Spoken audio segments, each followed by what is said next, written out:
네, 여러분 안녕하십니까. MBN 뉴스와이드 시작하겠습니다. 저희 MBN은요, 각 당의 대선 주자들을 만나서 이야기를 들어보고 있습니다. 오늘은 김문수 전 고용노동부 장관 모셨습니다. 어서 오십시오. 네, 반갑습니다. 먼저 저희가 출마 선언까지 영상으로 한번 모아봤는데 예. 그 영상 보고요, 본격적으로 대담 시작하겠습니다. 국무위원 모두 다 국민 앞에 100배 사죄드린다고 지금 좌석에 앉혀놓고 고함 지르고 다 일어서서 사죄하라 이렇게 하면은 저는 유치원생도 안 한다고 생각합니다. 아무리 국회지만 국회의원의 갑질이 도를 넘고 저것은 일종의 폭력입니다. 이 대한민국이 좀 정상적이지 않다고 저는 보고 있는 것 같습니다. 이건 너무 지금 세상이 이상하게 돌아가기 때문에 국민들께서 그런 목마름, 안타까움 이런 것들을 가지고 여론조사가 오면은 저를 눌러주시면 안 된다 이렇게. 지금 대한민국은 어려움에 처해 있습니다. 위대한 대한민국을 다시 일으켜 세워야 할 때입니다. 저는 오는 6월 3일 실시되는 대통령 선거에 나서고자 합니다. 결국에는 대선 출마까지 결심을 하셨는데 몇 달 전만 하더라도 대권에는 큰 뜻이 없어 보였단 말이에요. 실제로 뜻이 전혀 없었습니다. 예, 그런데 네. 출마를 결심하게 된 결정적인 배경은 뭐가 있었습니까? 지금 나라가 어려워진 것을 넘어서서 현직 대통령 윤석열 대통령께서 탄핵이 인용이 돼가지고 파면이 돼버렸습니다. 예, 그럼 지금 대통령이 없는 상태가 돼서 바로 보궐선거를 하게 되는데 보궐선거를 하게 됐을 때 이 선거에 제가 출마를 하지 않으면은 예. 나라를 구할 수 없다고 생각해서 제가 구국의 심정으로 출마를 결심했습니다. 그런데 그 배경에 탄핵 정국에서 지지율이 상승하는 현상이 있었어요. 네. 이것도 하나의 동력이 됐겠죠. 그렇습니다. 그것도 상당한 동력이 됐습니다. 예. 네.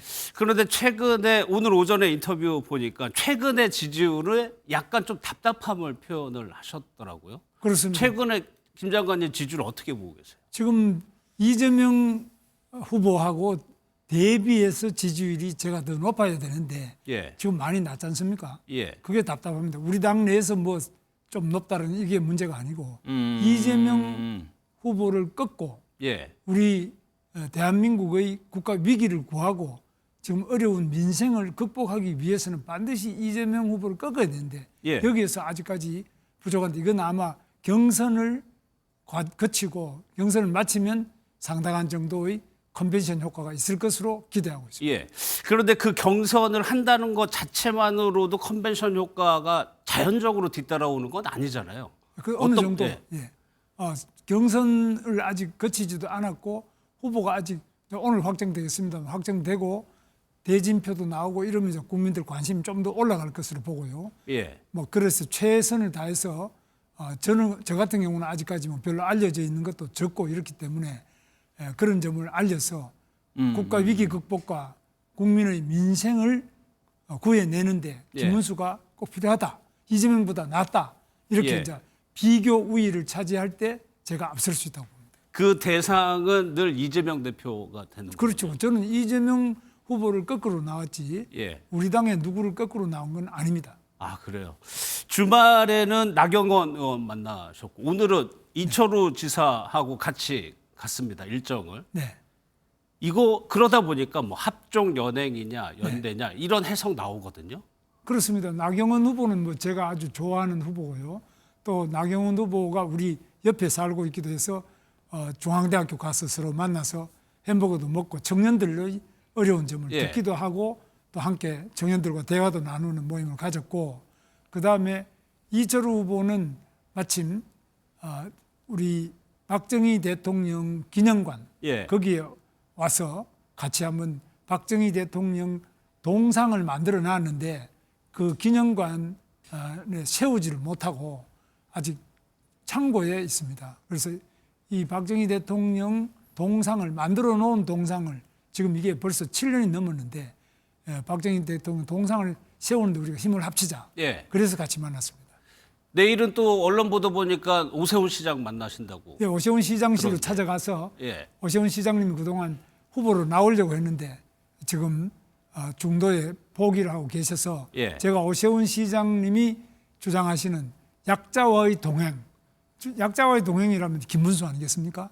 저는 예. 공장의 가장 밑바닥에서부터 어려운 사람들 다 이렇게 함께 살아온 제 삶이 있습니다. 그래서 약자와의 동행, 오세훈 시장의 뜻을 또 듣고 예. 또 제가 그 뜻을 잘 이어받아서 약자와 동행을 하는데 오 시장과 함께 하려고 합니다. 예. 그 오세훈 시장의 정책도 같이 오고 또 네. 지지층도 가져오면 가장 좋은 거잖아요. 뭐 오세훈 시장과 저는 제가 경기도지사 할 때 오세훈 시장이 서울시장도 하고 예, 예. 또 요즘 또 여러 가지 만나서 저는 이제 지하철을 자주 타니까 서울 지하철 정말 고쳐야 될 점 많거든요. 이런 것도 말씀을 드리고 항상 여러 가지로 협력을 해왔습니다. 예. 최근에 당내에서요 한덕수 대에 대한 차출론 이런 얘기 많이 나오다가 오늘 결국 지도부가 경고를 했습니다. 경선에 도움이 안 된다라고 했는데 그 부분에서는 동의하시나요?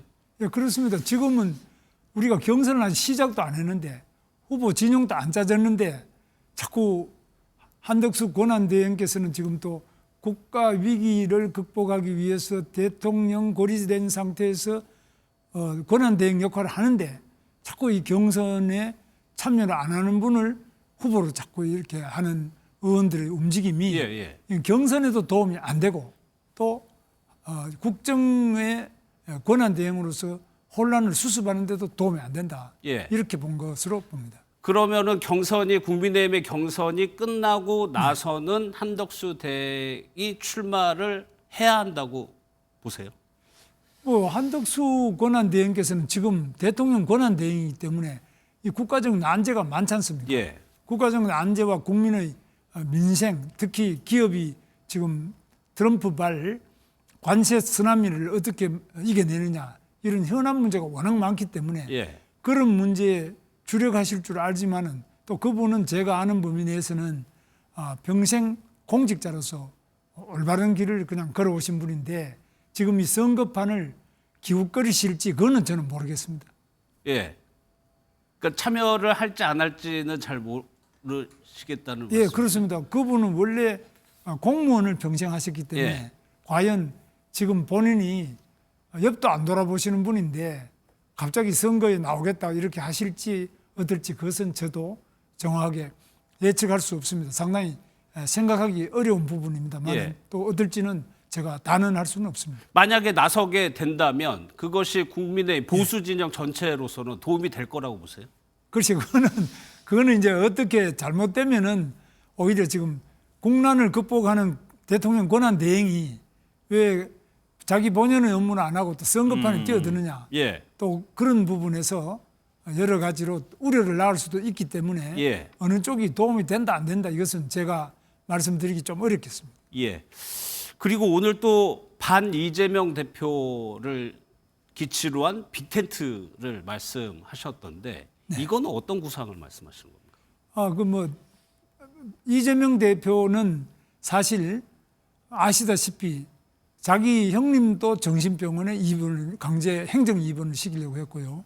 성남 시민도 20여 명 강제 행정 입원을 시켰습니다. 예. 자기와 정치적인 견해가 다른 사람을 고소 고발하는 것은 뭐 저는 봤지만 자기 생각하고 다르다고 해서 정신병원에 입원을 이렇게 많이 시킨다면 대통령이 되면은 얼마나 많은 사람이 정신병원에 가야 되는지 저도 상당히 걱정이 되고 국민들도 걱정을 많이 하는 분이 있는 것으로 알고 있습니다. 그리고 대장동 그건 뭐 한 30만 명밖에 안 되는 작은 규모인데 이 작은 규모를 개발하면서도 엄청나게 많은 비리 의혹이 있어가지고 의문사 측근들 중에 핵심 요직에 있던 사람 의문사만 6명을 했고요. 예. 또 많은 의심이 계속 들도록 하고 또 그 형님도 결국은 정신병원에 갔다 온 다음에 돌아가시고 형수님한테도 그 욕을 하는 보면은 아주 너무 심합니다.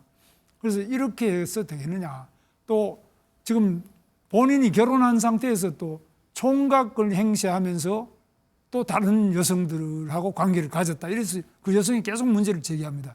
이런 것들은 뭐 대통령 그런 후보를 의혹이죠. 떠나서 예. 기본이 안 된다. 예. 그래서 이 기본이 되는 우리 대통령을 뽑아야지. 예. 기본이 안 되는 대통령을 뽑았을 때 과연 이 국정을 어떻게 끌고 갈 것이냐 예. 굉장히 걱정이 되고 국민들이 걱정을 많이 하고 있습니다. 이재명 빼고는 다 좋다. 이 정도로까지 걱정하는 분이 많기 때문에 예. 제가 그 이재명을 꺾는다면 저는 경기도지사를 하면서 이재명 성남시장 할 때도 같이 해봤고 또 그 여러 가지 내용을 알고 있기 때문에 제가 가장 제 격이 아니겠나 이렇게 예. 생각합니다. 그런데 일각에서는 무조건 이재명 대표를 반대하는 전략만으로 실제로 대선의 승리가 가능하겠냐? 안 되죠. 예. 그럼 비전이라든가 예. 지금 뭐 트럼프 대통령 말씀하셨지만 간세 전쟁 벌이고 네. 있고 다방면에 대해서 국민 먹거리 문제도 있고 비전을 제시해야 되는 거 아니냐는 지적도 그러니까 있거든요. 첫 번째는 이재명 대표가 가지고 있는 반기업적인 그 정책과 행태를 저는 기업이 경제를 살리고 기업이 일자리를 만들기 때문에 우리나라 기업이 해외로 가기보다는 국내에 투자하고 외국 기업도 국내에 들어오도록 예. 이렇게 하는 가장 적임자가 김문수라고 생각합니다.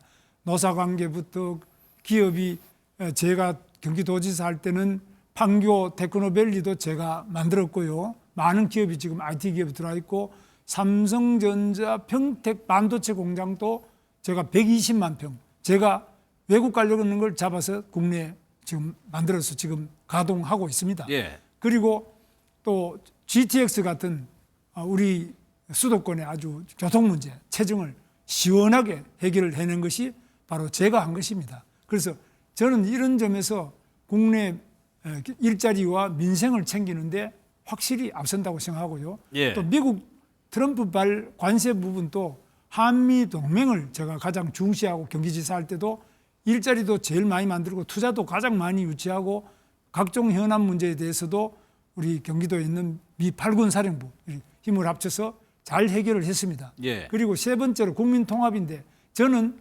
좌에서부터 우로 또 가장 밑에 약자로부터 시작해서 제일 위에층까지 또 영호남도 저는 경상북도 영천 출신이고 제 아내는 제 처가는 바로 전라남도 순천입니다.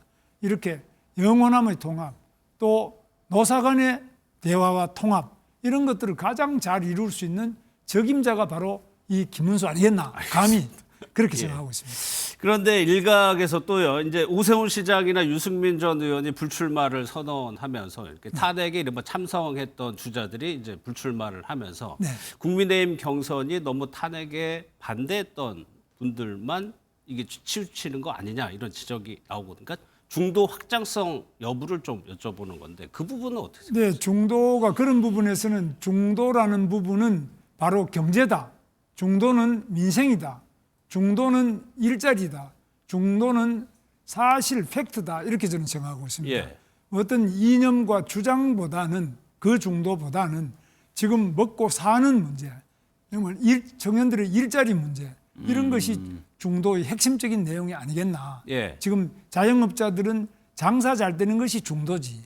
뭐 딴 게 아니지 않겠습니까? 예. 그래서 탄핵 문제는 탄핵 문제로 이미 한번 지나갔고 이제 남은 문제는 국민들이 먹고 사는 문제. 앞으로 희망을 가지고 정말 사업을 할 수 있겠느냐. 청년들도 희망을 가지고 공부를 할 수 있겠느냐. 예. 국민연금 문제 이런 것들을 해결할 수 있는 그 이야기를 정확하게 해법을 내는 사람이 중도라고 봅니다. 일각에서 또요, 당심과 민심이 좀 괴리가 있다는 지적들도 합니다. 결국에 만약에 후보가 되신다면 그 문제가 다시 대두될 수가 있고요. 네. 윤석열 전 대통령과의 관계 설정 문제에 질문 많이 받으시게 될 텐데 네. 그 부분은 어떻게 하실 거라고 생각하세요? 예, 저는 생각에 윤석열 대통령께서는 우리 당의 전직 대통령이 된 겁니다. 이제 벌써 예. 전직 대통령이 되신데 원칙적으로는 전부 다 잘 화합해서 가는데 그런 부분은 앞으로 당의 여러 가지 여론이나 이런 걸 들어보고 해 나가야 되고 어떻게 하든지 간에 전직 대통령이라고 해서 모두 다 감옥을 가셔야 되고 또 중간에 탄핵이 돼야 되고 또 당을 탈당하고 하는 이런 것은 정상적인 정치는 아니라고 봅니다. 지금 우리가 해야 될 것은 정상적인 정치, 정말 책임지는 정치, 예. 그리고 서로 화합하고 통합하는 정치로 가야 된다는 것이 제 생각입니다. 중간에 여론을 들어보신다고 했는데 만약에 여론이 조금 비판적인 여론이 많다. 윤 전 대통령에게. 그러면 생각이 조금 바뀔 가능성도 있는 겁니다. 지금은 윤석열 대통령이 탄핵도 되고 예. 여러 가지 어려움에 처했지만은 사실 여론은 상당한 정도로 지금 과거 어떤 대통령 탄핵됐을 때보다는 높은 높다. 수준이 있습니다. 예. 그래서 이런 부분도 감안을 하고 그러나 여론이라는 건 또 상당히 변화무쌍하니까 잘 살피면서 예. 국민들의 민심이 가장 중요한 것이다. 이렇게 생각하고 있습니다. 예. 저희가 시간 때문에 마지막 질문을 네. 드려야 되는데 이제 후보 등록하셨죠? 등록 이제 오늘 했습니다. 마지막으로 좀 각오 한마디 좀 해주십시오. 예, 저는 반드시 국민들이 두려워하는 이 민주주의가 다 파괴돼서 독재자를 우리가 뽑는 거 아니냐.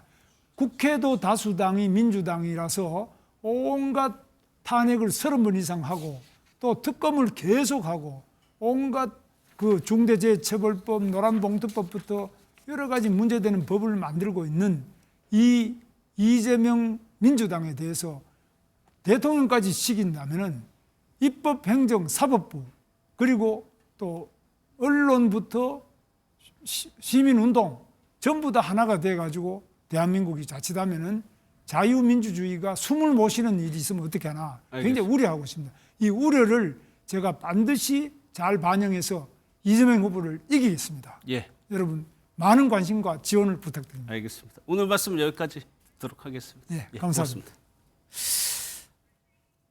지금까지요 김문수 전 고용노동부 장관과 이야기 나눠봤습니다.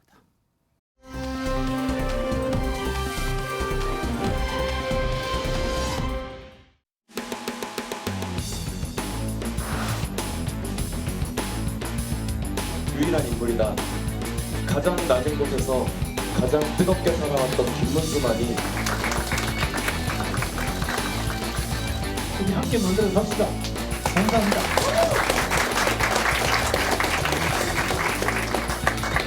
박수로.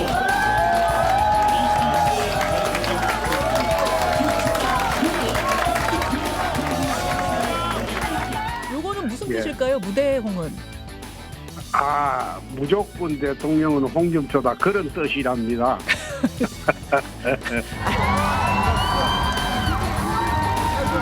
가수는 서태지, 노래는 난 알아요 있습니다.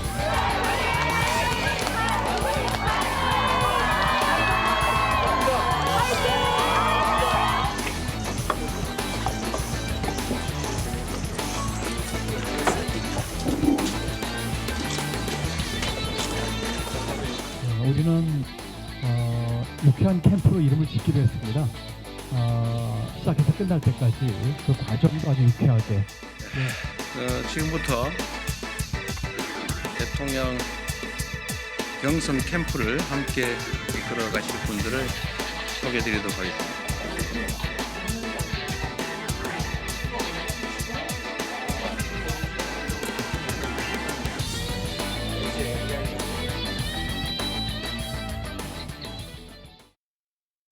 네, 세 분과 이어가도록 하겠습니다. 강승희 아나운서, 이고은 변호사, 안지성 변호사 나오셨습니다. 어서 오십시오. 안녕하세요. 저희가 앞서 각 캠프들의 모습을 영상으로 전해드렸는데 강승희 아나운서, 지금 보면은 유명인들이 속속 좀 캠프에 참여를 하고 있는 모습입니다. 네, 그렇습니다. 먼저 홍준표 대구 전 시장을 돕는 분들부터 함께 예. 설명을 드리면요. 먼저 그 배우 이정길 씨 아마 익숙하실 겁니다. 예.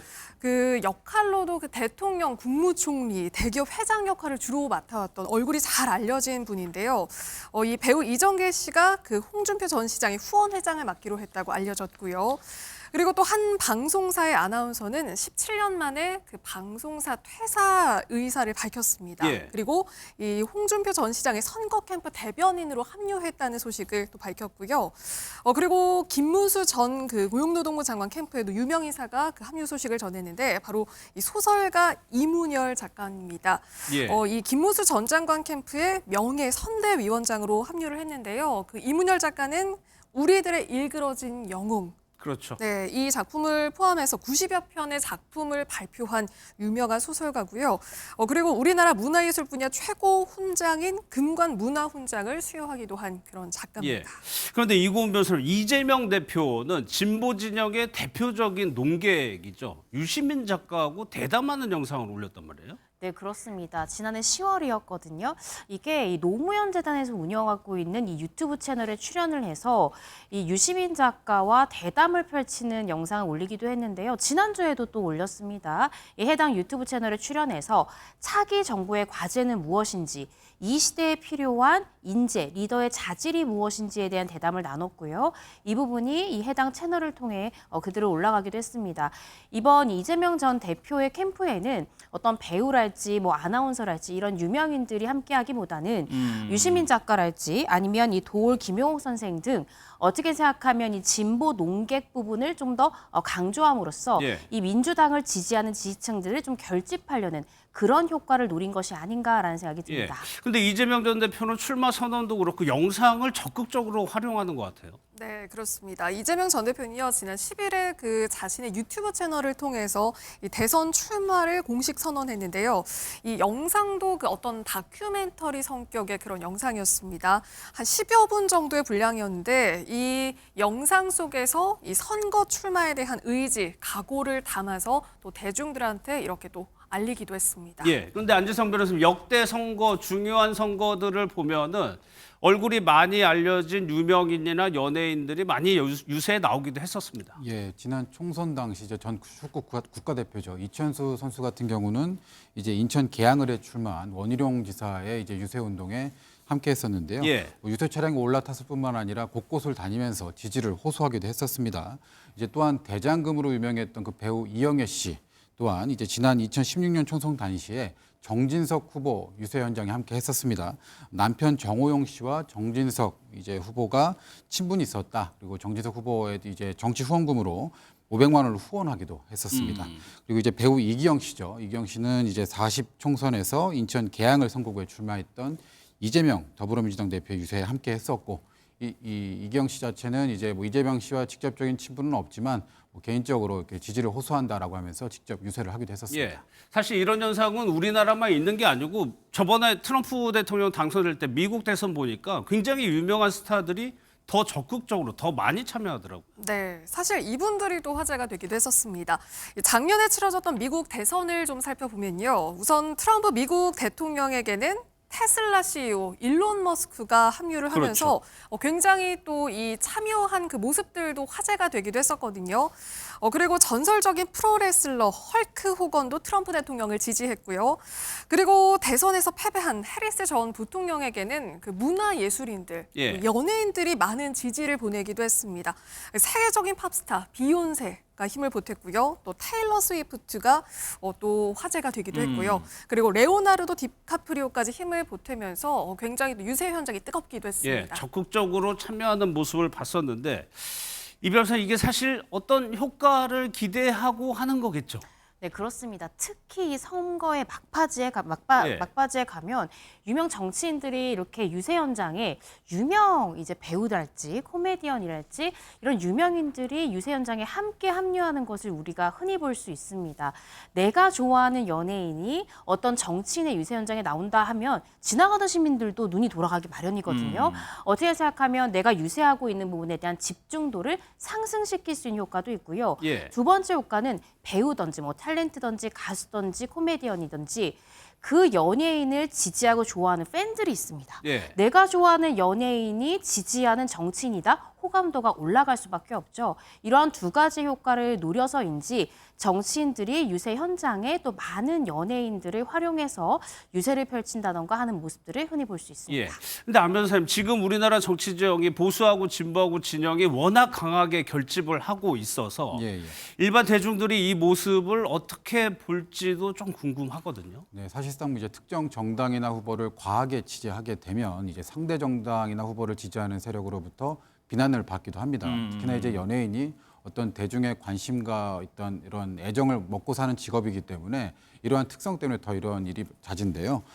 사실 그래서 이 특정 어떤 정당이나 후보를 지지한다라고 했을 때 그 발언 자체의 적정성 여부와 상관없이 그 발언 자체로 사실 비난에 오르기도 합니다. 예. 그래서 지난 2016년 총선 당시에도 뭐 특정 후보나 정당을 지지했다라고 밝힌 연예인들이 대부분 비호감을 샀습니다. 그래서 근데 이제 한 연예인 관계자 같은 경우는 아까 이제 아나운서께서도 말씀을 주셨지만은 미국 같은 경우는 연예인들이 이제 공개적으로 정치 의사를 표현하고 특정 후보나 정당에 대한 지지를 밝히기도 하는데 예. 우리도 이제 사실 그럴 때가 되지 않았냐라고 하는 비판이 있기도 합니다. 근데 실제로 이 변호사님, 과거 뭐 블랙리스트 사건도 있었고 실제로 피해를 보는 일들이 있다 보니까는 사실 조금 주저하고 망설이게 되는 연예인들도 많을 것 같아요. 네, 실제로 피해를 입었다라고 주장하는 연예인도 있습니다. 예. 대표적으로 이 방송인 김미아 씨 같은 경우에 내가 뭐 박근혜 전 대통령이랄지 이명박 전 대통령 시절에 이 국정원의 문화 블랙리스트로 올라서 굉장히 핍박당하고 고생했다라고 신병을 토로하기도 했고요.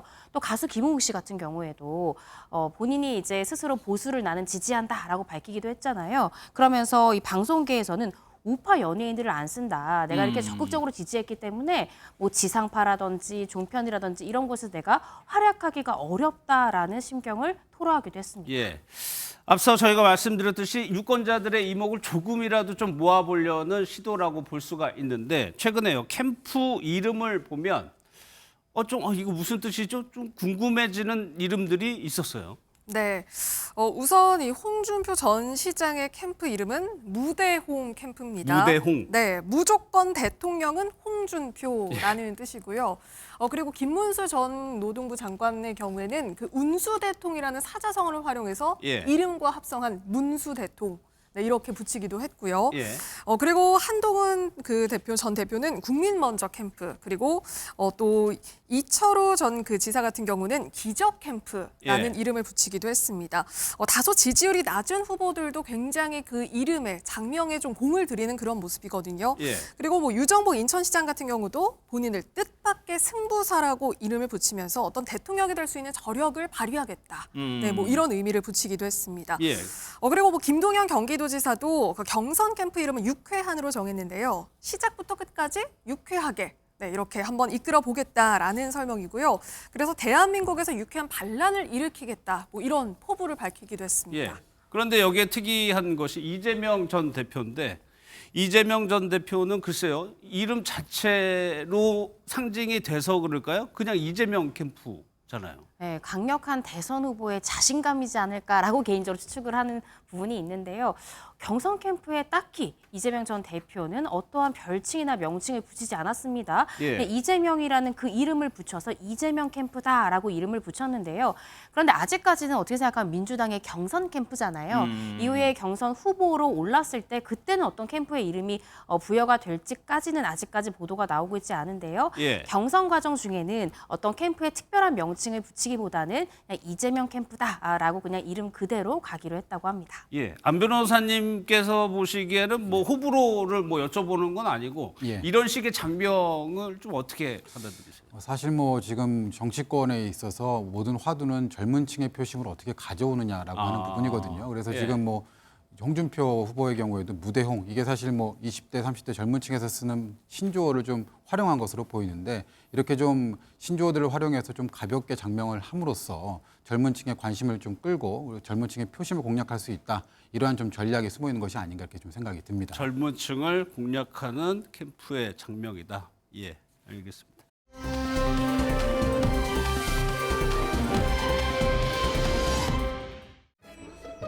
놈 이렇게 먹이기만 하고 꼬시질 않아. 그래도 시집은 안 가. 불안은 뭐죠? 내가 다 책임진다고. 노빠꾸에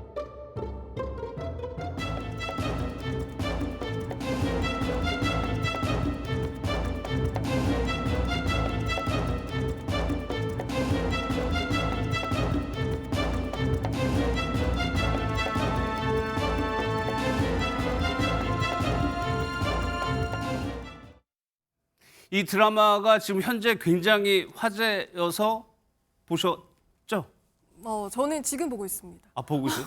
그러면 중국에서 우리나라에서 화제가 되는 건 뭐 그렇다 치더라도 중국에서 어느 정도길래 화제를 모으고 있는 겁니까? 네, 이 드라마 폭삭 속았수다가 사실 이 중국뿐만 아니라 전 세계적으로 인기를 끌고 있거든요. 뭐 우리나라는 당연히 물론이고요. 예.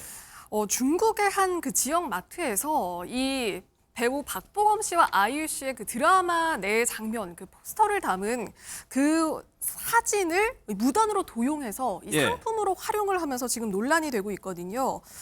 그래서 이 사진 자체를 사실 무단으로 이 사용을 한다는 것 자체도 지금 문제가 되고 있지만 예. 이뿐만 아니고 그 드라마에 출연한 김선호 씨, 그 배우 김선호 씨가 등장한 장면을 따라하는 어떤 김선호 챌린지까지 중국에서 챌린지. 네, 유행을 하면서 지금 좀 논란을 낳고 있는 상황입니다. 그런데 이 유행이 이 김성호 챌린지라는 것을 중국의 유명 배우들도 할 정도면 굉장히 화제가 되고 있다는 거 아니에요? 그만큼 중국 내에 이 해당 드라마가 얼마나 인기 있는지를 보여주는 예. 부분이라 생각이 들어요. 실제로 말씀 주신 이 장면이 어떤 장면이냐면 예. 이 폭삭 소가수다 13화 중에 나오는 장면이거든요.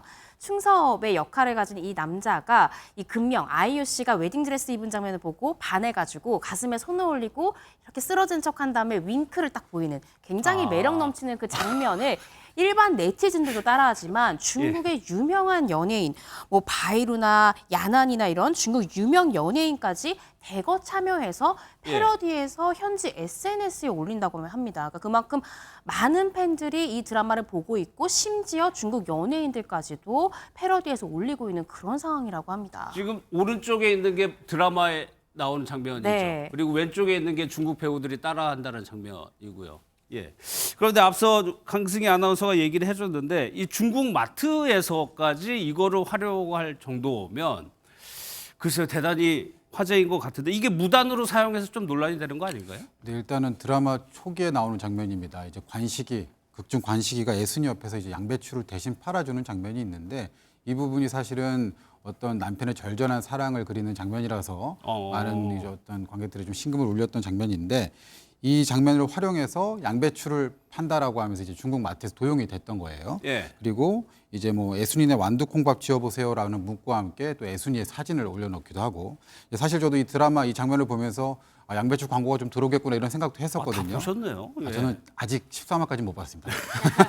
그런데 이제 해당 장면들을 보면서 그런 생각들을 했었는데 이게 예. 한국 드라마 한류가 이렇게 중국에서도 인기가 많구나라고 기분 좋게 받아들일 수도 있지만 사실 왜 문제가 되냐면 중국에서 뭐 오징어 게임 2도 그렇고 이른바 이제 한한령이라는 걸 발령을 맞아요. 해서 예. K 콘텐츠에 대해서 원천적으로 차단하는 조치를 취했단 말입니다. 중국 정부에서는 그런 입장을 고수하고 넷플릭스도 이제 막아놓았던 상황인데 오히려 이제 중국 시청자들은 그런 부분들을 막 따라하고 또 이제 마트에서는 이런 식으로 좀 이면적인 행태가 보이다 보니까 이게 좀 괘씸한 거 아니냐라고 하는 여론이 있는 것 같아요. 네, 저것도 지금 중국의 SNS 중국 시청자들이 드라마를 보고 우는 장면들을 저렇게 SNS에 올리고 있다고 하는데 한한령이 내려진 상태고 넷플릭스가 정식으로 서비스되지 않는데도 저 정도로 화제라는 겁니다. 문제가 있어 보이죠. 그 부분은 뒤에 좀 살펴볼 테고 중국뿐만 아니라 일본에서도 조금 우리나라 연예인을 도용해서 지금 좀 논란이 되고 있습니다. 네, 이 부분은 좀 화가 나는데요. 일본의 걸그룹입니다. 파이비라는 일본의 걸그룹이 있는데 우리나라 유명 가수였죠. 이 카라의 멤버였던 고 구하라 씨 사진을 관짝 사진과 합성을 한 다음에 구하라 씨 몸에다가 나는 전혀 신경 쓰지 않는다라는 문구를 써서 마케팅에 활용한 사실이 알려지면서 네티즌들이 많은 비판을 쏟아내고 있습니다. 사실 고 구하라 씨 같은 경우에는 그 사망을 두고 가슴 아픈 사연도 많았고요. 그렇죠. 관련된 법안도 발의됐을 만큼 우리 국내 팬들이 정말 마음 아파하는 그런 사건인데 그 해당 연예인의 사진을 어떠한 동의 없이 심지어 관짝과 합성해서 마케팅에 활용한다는 것을 저도 팬 중에 한 사람으로서 용납하기 어려운데 그 가족들의 심경은 어떨지 너무 마음이 아프고요. 이 부분에 대해서 일본 걸그룹 측은 어떠한 뚜렷한 사과보다는 우리는 고 구하라 씨와 관련한 맥락을 인지하지 못했다 정도의 사과 메시지를 올렸거든요. 과연 그것으로 충분한 것인지 법적 조치까지 저는 해야 되는 것이 아닌지라는 생각이 듭니다. 예, 맥락을 인지하지 못했다며 사과. 이게 사과라고 볼 수 있는지도 좀 의문스러운데 상당히 불쾌한 사진인데 이 부분에 대해서는 법적으로 대처를 해야 할 필요성도 있어 보이는데 방법이 있습니까? 예, 크게 두 가지를 좀 살펴볼 수 있을 것 같아요. 일단은 뭐 형사상으로 어떤 부분에 대한 고소가 가능할까? 일단은 뭐 우리가 흔하게 생각해 보면 명예훼손이나 모욕죄 이 부분을 떠올릴 수 있는데요. 사실 사진만 올린 것이기 때문에 어떤 구체적 사실의 적시가 없어서 이 사회적 지위나 어떤 상황을 이 사회적 평가 부분을 저하시킬 수 있는 구체적인 사실의 적시까지는 이르렀다라고 보기가 조금 어려울 것 같아요. 그래서 형사상 책임을 좀 묻기는 어렵지만 그렇지만 민사상 손해배상 청구는 충분히 가능하지 않을까 싶고요.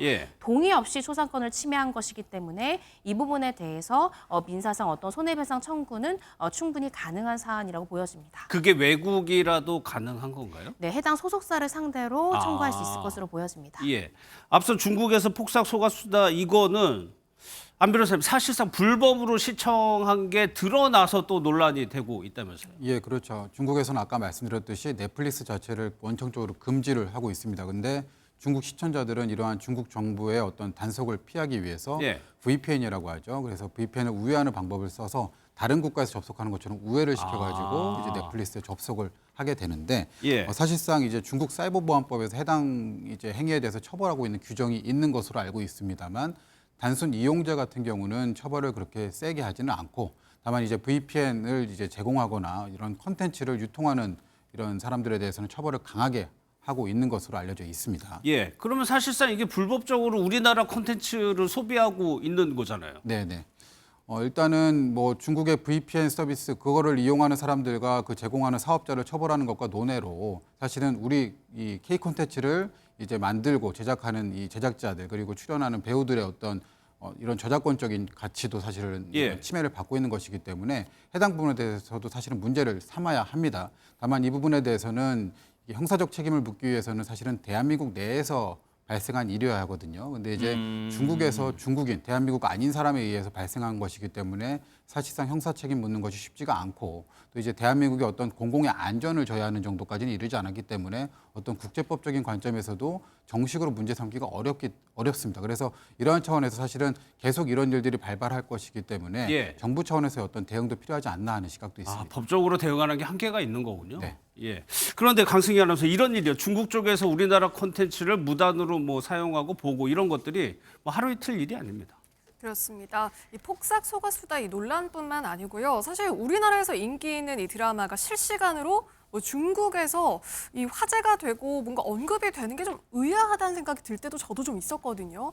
그럼 이걸 어떻게 시청을 했느냐라고 보면은 사실 이런 이 불법 콘텐츠 다운로드 문제가 있었던 거죠. 사실 2021년에도 그 넷플릭스 드라마 그 오징어 게임도 있었고요. 그때 뭐 지옥, 수리남, 더글로리 우리나라에서 인기 있는 드라마들이 또 중국에서 이렇게 화제가 되기도 했고요. 예.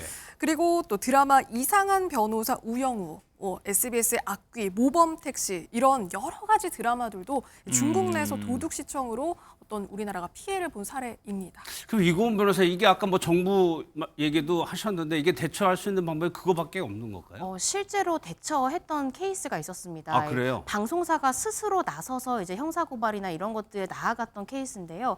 이때는 이제 한국의 관계기관과 이 중국의 관계기관이 서로 협력을 사법 공조를 했습니다. 예. 그래서 일단 이 영상은 불법으로 스트리밍을 하는 이 사이트 운영자를 형사사건으로 입건을 했고요. 또 사이트를 폐쇄 조치하는 그런 조치를 취했는데 결과적으로는 사법 공조나 여러 가지의 도움이 필요하고요. 또 중국 정부와의 어떻게 생각하면 긴밀한 공조 관계가 필수적으로 필요하다라는 생각이 듭니다. 알겠습니다.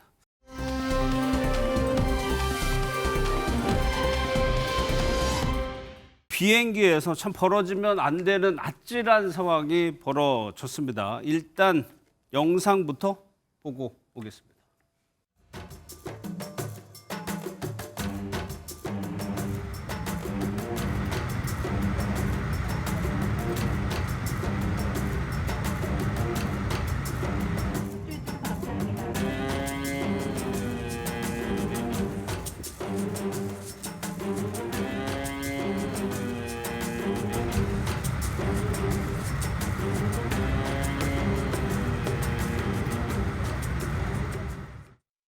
영상으로 보면은 비행기에 비상 슬라이드가 내려오는 모습을 봤는데 이게 비상구가 문제였어요? 네, 비상구가 열려버렸습니다. 열렸어요? 네, 이걸 한 승객이 연 건데요. 사건은 오늘 오전 8시 5분쯤에 그 제주공항에서 김포로 가려던 에어서울 비행기에서 일어난 일입니다. 한 30대 여성 승객인데요. 비상구를 열어버렸습니다.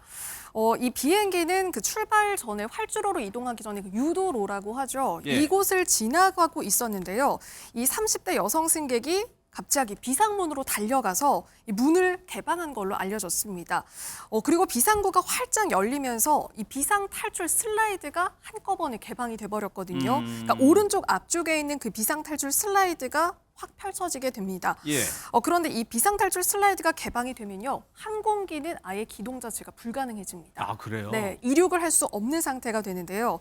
그런데 이 당시에 당연히 이 비행기에 승객들이 타고 있었습니다. 예. 202명의 승객 그리고 승무원 7명까지 총 209명이 탑승을 했는데요. 다행히 이륙 전에 발생한 일이기는 하지만 어쨌든 좀 아찔한 상황이었습니다. 예, 비상문을 열었고 저 슬라이드가 내려오게 되니까 비행기는 멈추게 된 상황인데 그러면 이 여성은 왜 갑자기 비상구를 열려고 했을까요?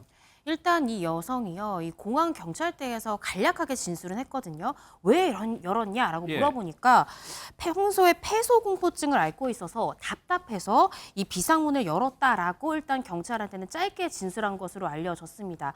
근데 저희가 이제 계속해서 다루겠지만 이 여성이 이야기하는 것이 좀 앞뒤가 안 맞고 횡설수설하는 부분들이 있거든요. 그래서 이제 경찰에서는 정말로 이 여성이 주장하는 대로 폐소공포증을 앓은 적이 있는지 예. 정신과 치료 전력을 확인해 보니까 실제로 해당 질환으로 치료받은 전력은 있는 것으로 나왔습니다. 치료 그래서 전력은 일단은 있다. 네, 맞습니다. 그런데 저 비행기에 보시면 상당히 많은 승객들이 타고 있죠. 그런데 주변에서 보기에 저 여성이 전에도 좀 이상했다. 이런 좀 목격자 진술이 계속 있더라고요. 네, 이 탑승객들의 진술에 따르면요. 이 출발 직전에도 갑자기 느닷없이 욕을 하면서, 그러니까 예. 욕설을 하면서 좀 답답하다 이런 이야기를 했다고 하고요. 그리고 앞으로 달려갔다. 또 한 승객은 이렇게 전했고요. 그리고 또 그 출입문에 있던 그 승무원이 이 승객을 막으려고 했지만 이미 이 비상구 쪽으로 가서 막기에는 이제 때가 좀 늦었다. 그래서 예. 개방 직후에 어쨌든 이 승무원하고 남성 승객들하고 달려가서 이 여성을 제지하고 그 맨 앞열에 있는 좌석에 앉혀서 이 여성을 일단 제지를 하기는 했거든요. 그리고 또 술을 마신 것처럼 좀 이상한 이야기들을 했다라는 또 진술도 있었습니다. 예. 그렇지만은 진짜로 이렇게 문을 개방할 줄은 정말 꿈에도 몰랐다. 그래서 너무너무 당황하고 승객들도 혼란스러웠다. 그런 진술을 했습니다. 예, 개방 직후에 이제 이 여성을 자리에 앉혔다는 건데 여기에 400명의 승객이 타고 있었는데 아까 이제 슬라이드가 내려오면 비행기가 움직이지 못하니까 이 400명의 승객의 발이 200명의 승객의 발이 고스란히 묶인 거예요. 예. 일단은 뭐 당시에 이제 승객들의 인터뷰 내용을 들어보니까 뭐 2시간 가까이 또는 2시간 반 동안 비행기 내에서 갇혀 있었다 이렇게 진술하신 승객들도 많이 계신 것으로 보입니다.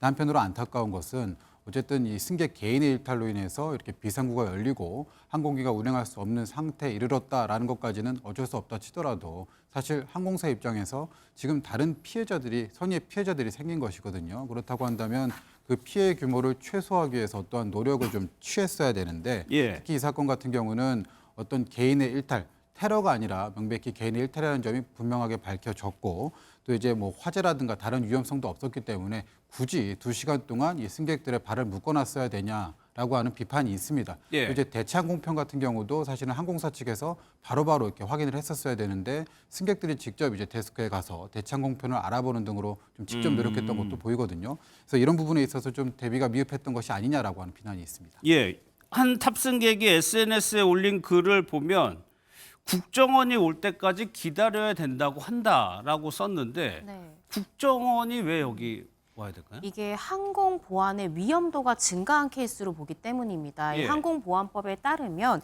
이 항공보안의 위험이 증가하는 경우에는 이 위탁 수화물에 대해서도 국정원의 확인이 필요하고요.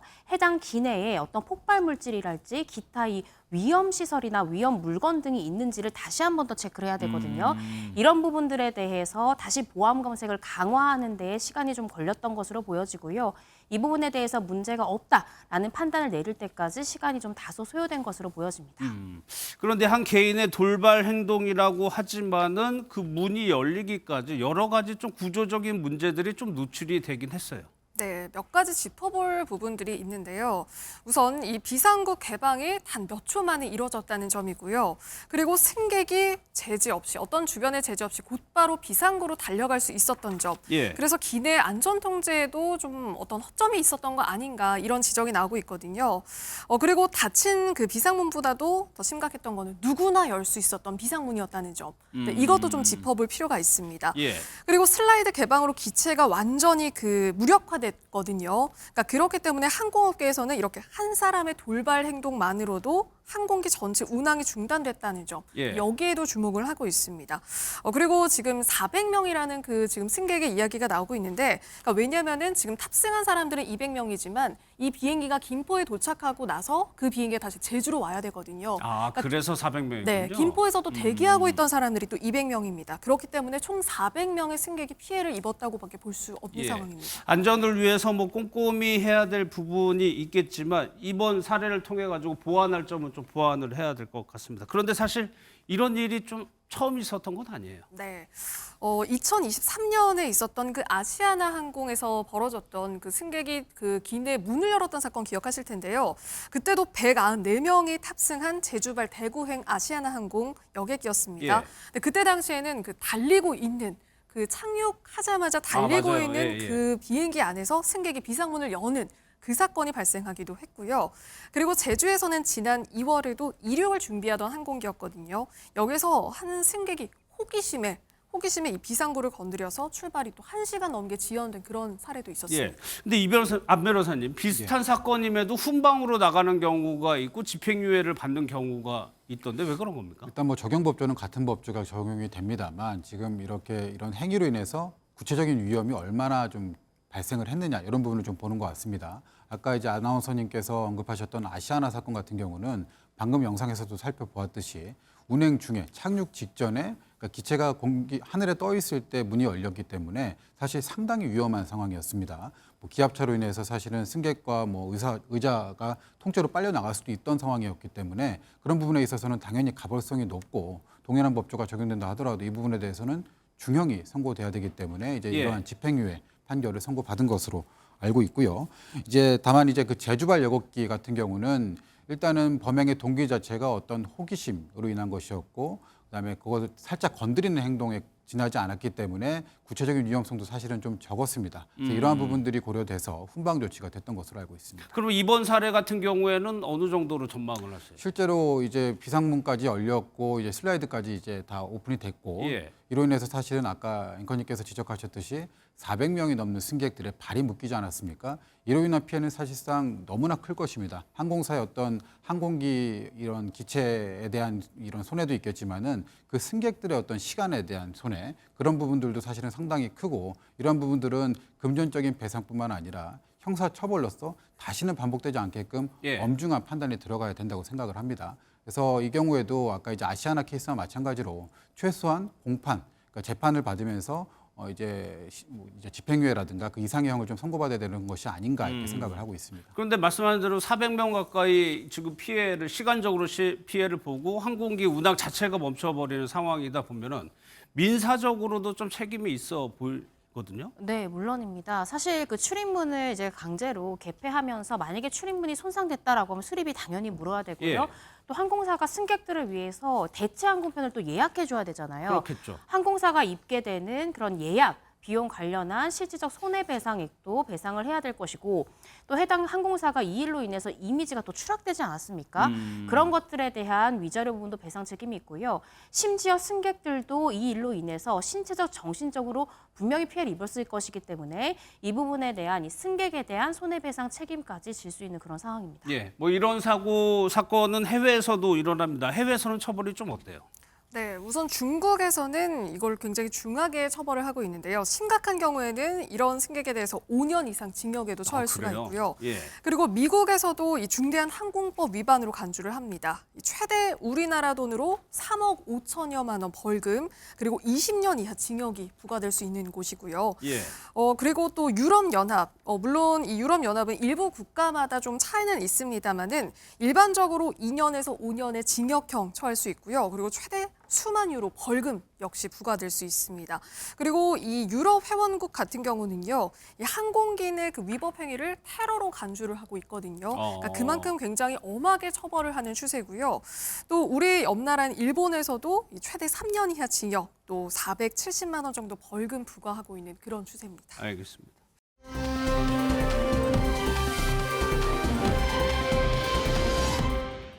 One of you said to me, "칭칭총," right? 칭칭총. 칭칭총, right? Yes. But that's not good word. Okay. If you say so, you are racist. Don't say it ever again, okay? Yes. You understand? Who said 칭칭청? Who said?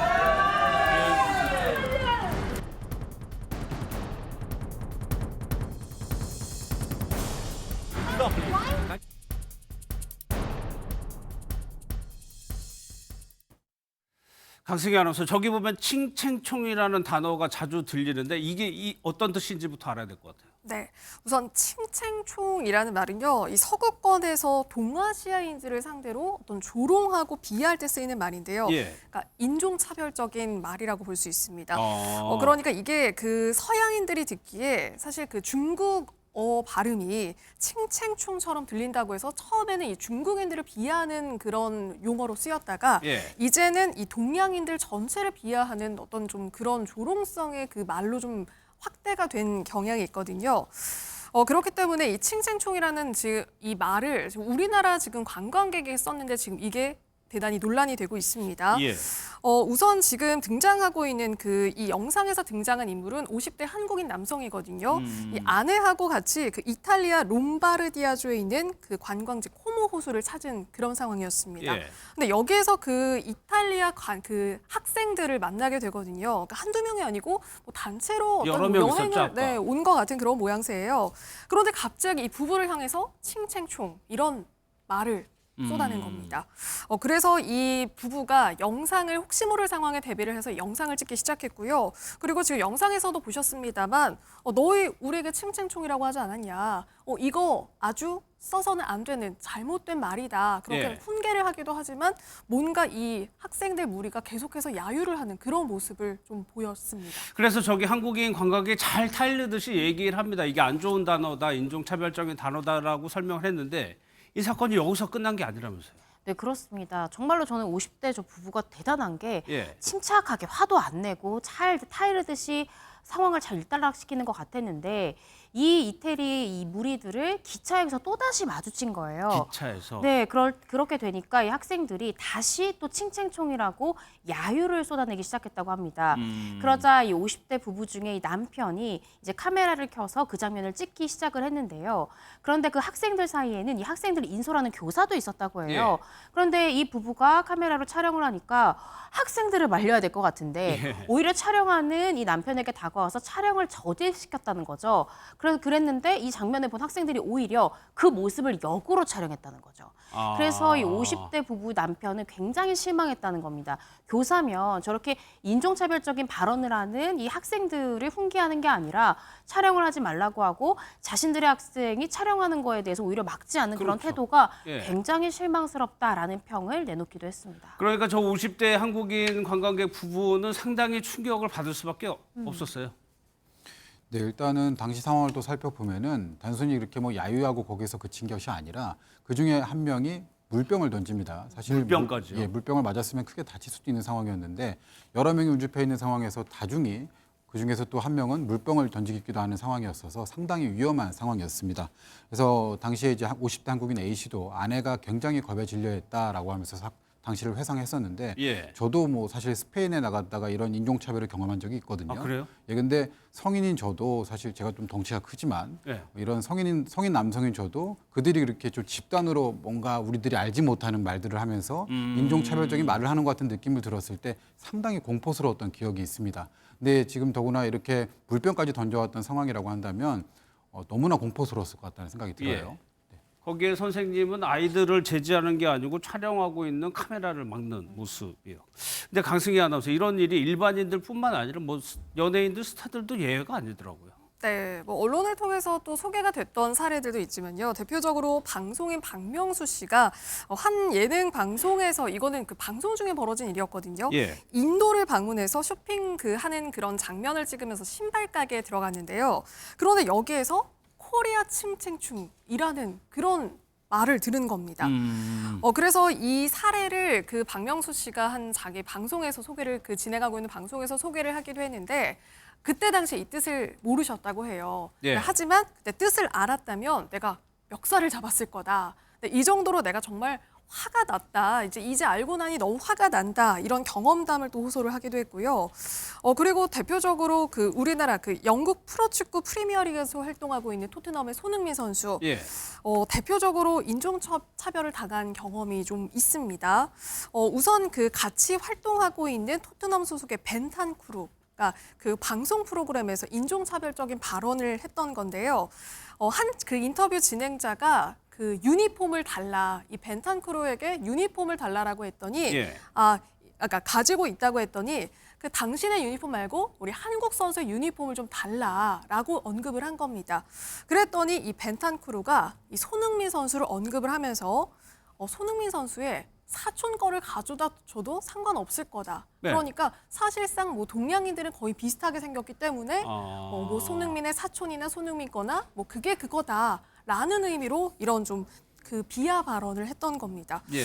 이 발언으로 인해서 벤탄쿠르에게 7경기 출장 정지 징계가 예. 내려지기도 했고요. 또 1억 7천만 원 벌금 징계까지 이렇게 중한 처벌이 내려지기도 했습니다. 이렇게 중징계를 받을 정도로 인종차별적인 뭐 발언이라든가 이런 게 상당히 문제가 되고 있는데도 아직까지도 이루어지고 있어요. 또 그럼 반면에요. 한국을 방문한 외국인들은 바가지 요금을 호소하고 있는데 안 변호사님 어느 정도길래 이렇게까지 말이 나오는 겁니까? 네, 이른바 K 바가지라는 신조어가 만들어졌을 K 바가지? 정도로 예. 좀 피해가 심각하다고 합니다. 특히 이게 통계를 살펴보게 되면은 뭐 택시 요금이 과다하게 징수된다든가 아니면 어떤 재래시장에 갔을 때 물건값이 과다하게 징수된다든가 하는 이런 사례들이 계속해서 보고가 되고 있는데요. 대표적인 사례를 한번 살펴보면은 일본인 관광객 A 씨가 치킨 음식점에서 5만 3천 원어치 포장 주문을 했는데 예. 결제는 55만 3천 원, 무려 10배 가까이 55만 3천 원이요. 승리를 취한 일도 있었고요. 물론 예. 이 부분이 사실 뭐 실수에 한 것인지 아니면 고의에 의한 것인지는 확인되지는 않았습니다. 또 하나는 이제 대만인 관광객이 유명한 시장이죠. 광장시장에서 만두를 5천 원어치 구매를 했는데 10,000원이 결제됐다. 이런 얘기도 들려오고 있습니다. 사실 이런 부분들이 계속해서 들려올수록 저희 뭐 한국인의 한 사람으로서 좀 가슴이 아픈데 이게 사실 당장에는 어떤 외국인의 눈속임으로 이제 어떤 이득을 취할 수 있겠지만 장기적으로는 사실은 어떤 외국인 관광객의 어떤 그런 선을 끊는 게 되거든요. 그래서 예. 이런 부분에 대해서는 자정 노력이 끊임없이 있어야 된다고 생각을 합니다. 앞부분에 이탈리아 관광객, 한국인 관광객 저희가 같이 뭐 분노했지만 반대로 생각해서 우리나라에 찾은 외국인 관광객들이 이런 말도 안 되는 금액을 청구받게 된다면 우리나라에 대한 인식은 당연히 나빠질 수밖에 없잖아요. 그럼요. K컬처가 반짝바람이 아니라 지속하려면 바로 우리의 노력이 더욱더 필요한 시점이 아닌가 싶습니다. 이러한 이 관광 불편 신고가요. 실제 건수의 증가로도 보여지는데 증가하고 있어요. 2024년도에 접수된 이 관광 불편 신고 건수가 1,543건에 달하고요. 전년도 대비해서 무려 71%가 상승했다라는 겁니다. 예. 어떤 분야가 많았냐? 가장 많았던 것이 바로 쇼핑이 25.8%, 택시에 대한 불편 신고가 20%였는데요.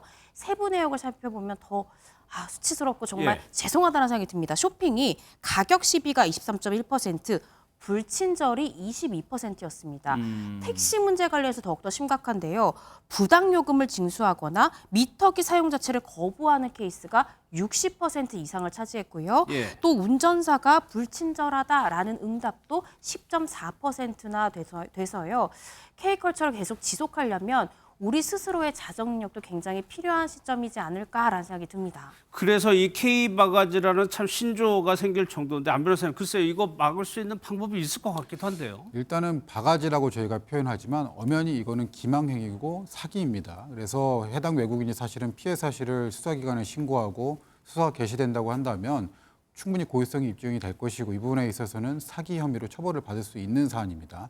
그렇기 때문에 개인이 이런 행동을 하는 건 당연히 이제 자제가 돼야 되고 더구나 지금 우리 K 산업이 좀 더 확대가 되려면 지금 어떤 단순한 양적 회복을 넘어서서 어떤 질적인 성장도 지금 일으켜야 되기 때문에 전 국민적으로 이러한 부분에 대한 인식 제고를 위해서 캠페인 활동이 좀 더 필요하지 않을까 이렇게 생각을 하고 있습니다. 알겠습니다.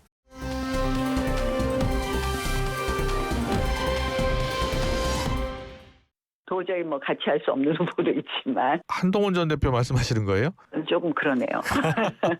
우리의 대통령을 우리 당이 탄핵하는 것 그런 역사는 반복돼서는 안 된다고 생각을 했는데 이 탄핵을 선동했다고나 할까요? 누구는 절대로 안 되고 목표가 마치 누구를 떨어뜨리기 위해서 나오는 것처럼 처음부터 발언한다. 예전에 통진당의 이정희 후보가 박근혜 대통령과의 토론에서 뭐 비슷한 얘기를 한 적이 있잖아요. 뭐 닮을 게 없어서 통진당을 닮는지 참 안타깝네요. 계엄을 옹호하시는 바탕에서 시작된 것이라고 봅니다. 저는 탄핵으로 인해서 가슴 아프신 우리 그 많은 지지자들 분들에 대해서 마음에 대해서 공감하고 정말 안타깝게 생각해요. 저는 탄핵을 반대했습니다. 분명히 말씀드립니다. 탄핵을 반대했다는 말씀을 드립니다. 조기 대선을 가져오고 끊임없이 대통령을 끌어내려서 우리가 지금 보수 대통령 2명이 끌어내려져 왔습니다. 그래서 네, 두 분 나오셨습니다. 최수영 시사평론가, 김영주 세명대 특임교수 나오셨습니다. 어서 오십시오. 예. 저희가 앞서 영상을 한동훈 전 대표하고 나경원 의원의 좀 갈등 이런 영상을 보여드렸는데 최수영 평론가께서는 이 두 분이 왜 이렇다고 보세요?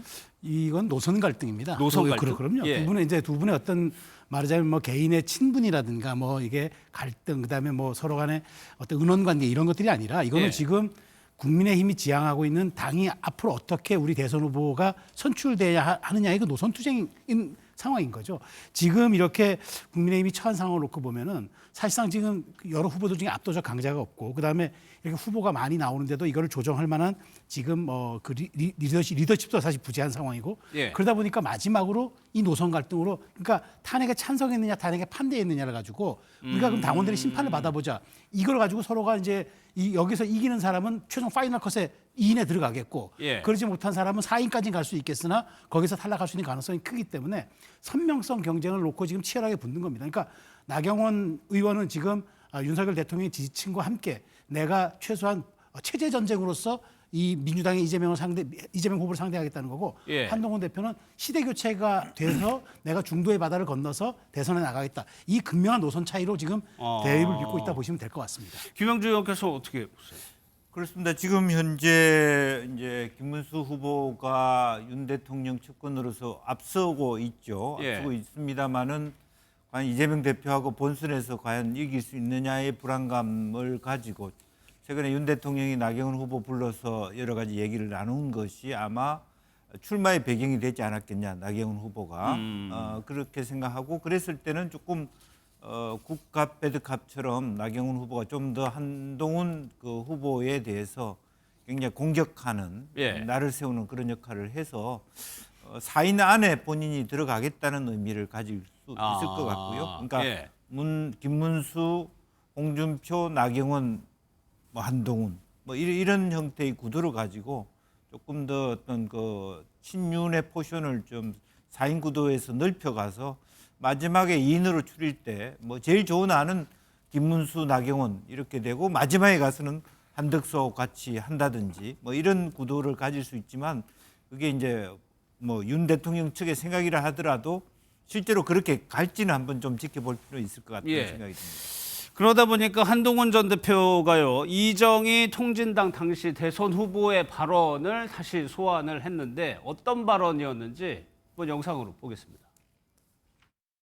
우리 이정희 후보께서는 오늘 아주 작정을 하고 네거티브를 어떻게든지 해서 이 박근혜라는 사람을 어떻게든지 이번에 좀 내려앉혀야 되겠다고 작정을 하고 나. 박근혜 후보 떨어뜨리기 위한 겁니다. 저는 박근혜 후보를 반드시 떨어뜨릴 겁니다.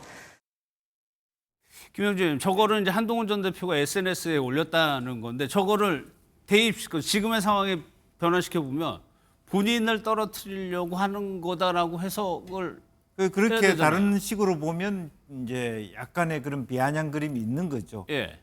이기기 위해서 나온 게 아니라 나를 떨어뜨리기 위해서 나왔다. 그것이 대선 후보의 어떤 그 방향과 태도에 맞느냐라는 거고 실제로 지난 그 이정희 그 대표 그 박근혜 전 대통령과의 토론은 상당히 우리한테 시사하는 바가 겉으로는 뭐 진보 진영에서 자기 당 통진당 쪽에서는 아주 시원했다고 할 수 있을지는 모르지만 실제로 그 토론은 이정희 대표가 진 토론이거든요. 겉으로는 시원해 보일 수 있지만 결과적으로 오히려 박근혜 후보에게 동정심이라든지 좀 더 이렇게 실제적으로 계산을 해보면 박근혜 후보가 손해보지 않은 그런 토론이 됐습니다.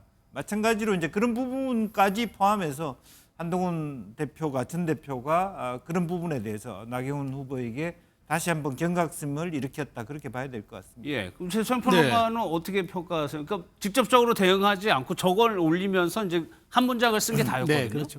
근데 이거 나경원 의원 대단히 불쾌할 것 같아요. 왜냐하면 차라리 이제 뭐 다른 이야기로 난 탄핵 찬성이 옳았고 그다음에 우리가 계엄의 바다를 건너서 이제 대선은 시대 정신을 우리가 비전형 투표인 대선에서는 다른 걸 보여줘야 한다. 뭐 이렇게 나경원 의원에게 얘기했으면은 뭐 그게 지금 나 의원을 좀 배려하는 품격 있는 대응 같았는데 이정희 그 당시 대선 그 영상을 딱 소환해 와서 한 컷을 보여주면서 당신 내 저격수 아니야? 나 겨냥해서 나온 거 아니야? 그러니까 사실 나 의원의 출마가 좀 뒤늦은 감도 있었고 그다음에 이제 출마하지 않고 아마 다음 당권을 노릴 거라는 얘기가 지배적이었는데 전격 출마한 거는 혹시 한동훈 잡으러 나온 거 아니야? 그렇게 해서 정치하면 안 돼요. 이 얘기를 했는데 사선 의원이고 당의 중진이었고 원내대표를 지냈던 나 의원 입장에서는 굉장히 좀 불쾌할 수도 있다. 그러니까 이거는 한동훈 전 대표가 한동훈 후보가 이 부분에 대해서는 본인이 정면 승부를 한번 하겠다. 내가 이런 사실 과거 영상까지도 내가 소환해 와서 나 의원과 내가 직접적인 걸 하겠다는 거는 저는 나경원 의원을 겨냥했다기보다는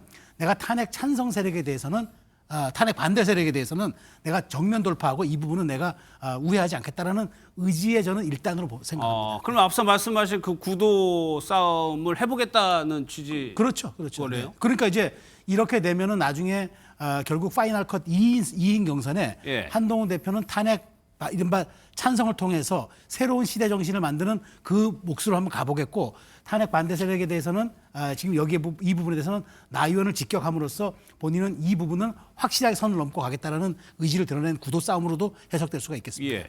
나경원 의원과 한동훈 전 대표는 지난해 전당대회에서도 충돌을 했었습니다. 기억하실 것 같기도 한데 그 영상 보고요. 좀 이어가 보도록 하겠습니다.